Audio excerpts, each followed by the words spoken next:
नमस्कार दोस्तों। तो आज की हमारी कहानी का नाम है एक शेर मांस। एक नगर में रामशरण नामक बहुत बड़ा सेठ रहता था। वह बड़ा सम्मानित व्यक्ति था। संयोगवश एक दिन उसके पास 3 हुंडियां आईं। हुंडियों के भुगतान हेतु उसे लगभग 3 लाख रुपयों की जरूरत थी। उसका रुका हुआ पैसा आने में 1 सप्ताह की देरी थी। अपने मुंशी को हुंडी वालों का हिसाब किताब सौंपकर पैर रुपयों के बंदोबस्त हेतु घर से चल दिया।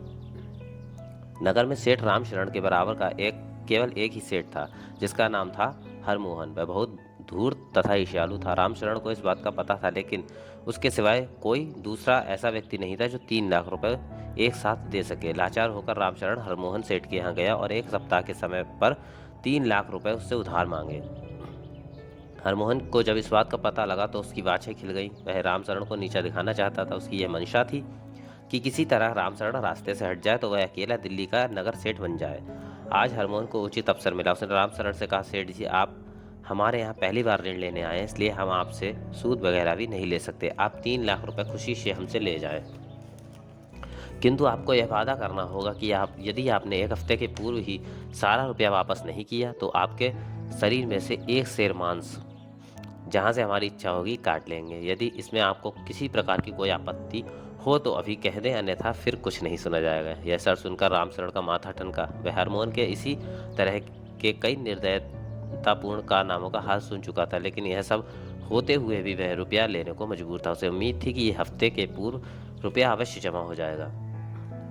यह सोचकर उसने इकरारनामे पर हस्ताक्षर किए। रुपया उसे मिल गया, जिसे उसने हुंडी वालों को दे दिया। दुर्भाग्य से रामशरण को बाहर से जो रुपया आ जाने की उम्मीद थी वह ना आ सका। इधर उधर से 3 लाख रुपया तथा सूद इकट्ठा करके उसने हरमोहन के यहाँ भिजवाया। उसी दिन हफ्ता पूरा हुआ था, पर वहाँ तो हरमोहन की नीयत पहले से ही खराब थी। उसने यह कहकर रुपया वापस लौटा दिया कि हफ्ते से पूर्व रुपया लौटाने का वादा था, इसलिए वायदे के अनुसार अब मैं एक शेर मांस लूंगा। मैंने अदालत में नालिश दायर कर दी है। रामशरण अदालत में हाजिर हुआ और न्यायाधीश से कहा, हुजूर, हरमोहन मेरी जान लेने पर ही उतारू हुआ। मैंने तो इसे ठीक उसी दिन, जिस दिन हफ्ता खत्म होने को था, रुपया भेज दिया था, लेकिन इसने वापस कर दिया और कहा कि 1 हफ्ते के पूर्व ही मिल जाने पर अपनी शर्त के मुताबिक ऋण वापस ले लेता, किंतु समय बीत जाने पर वह बाध्य नहीं है।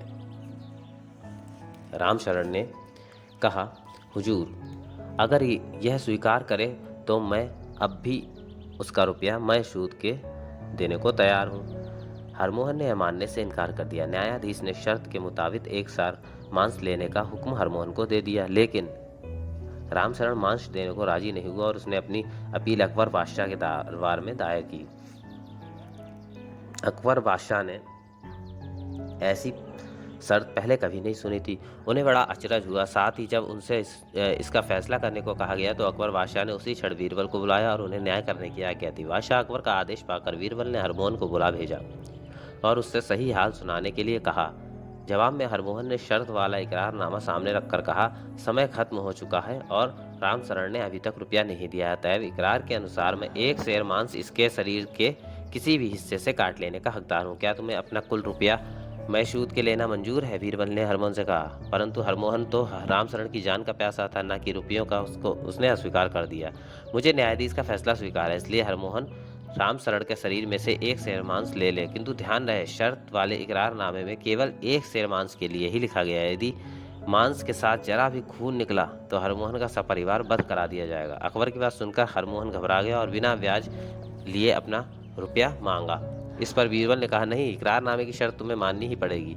अंत में जब हरमोहन ने अपनी करतूत के लिए क्षमा मांगी तो परोपकारी रामशरण ने बीरबल से प्रार्थना की, हरमोहन को अब अक्ल आ गई है, तो इसे मामूली दंड देकर छोड़ दिया जाए। तब बीरबल ने आज्ञा दी, हरमोहन अपनी लड़की का विवाह रामशरण के लड़के से करे और दंड स्वरूप उसे 1 लाख रुपए दे।